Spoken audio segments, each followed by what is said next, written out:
Hello, my name is Josiah Ray. I'm going to show you how to disable the scroll lock inside of Microsoft Excel.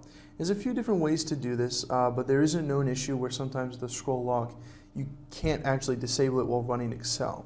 So I'll show you how to get around that problem. First things first.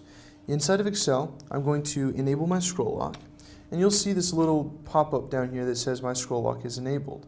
Now you can't turn it off from here, and if the scroll lock button itself on your keyboard isn't going to turn it off, what you can do is there should be, next to the scroll lock button and the print screen button, there should be a pause break.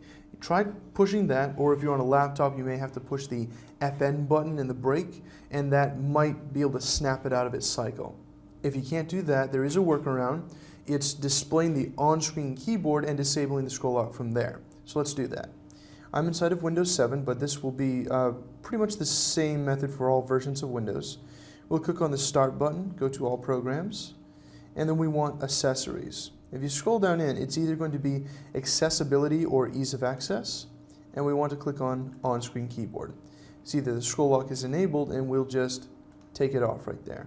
And that will definitely override any scroll locks that may be on your computer and totally take it off for you. I hope you've enjoyed this video on how to disable scroll lock inside of Microsoft Excel. I'm Josiah Ray.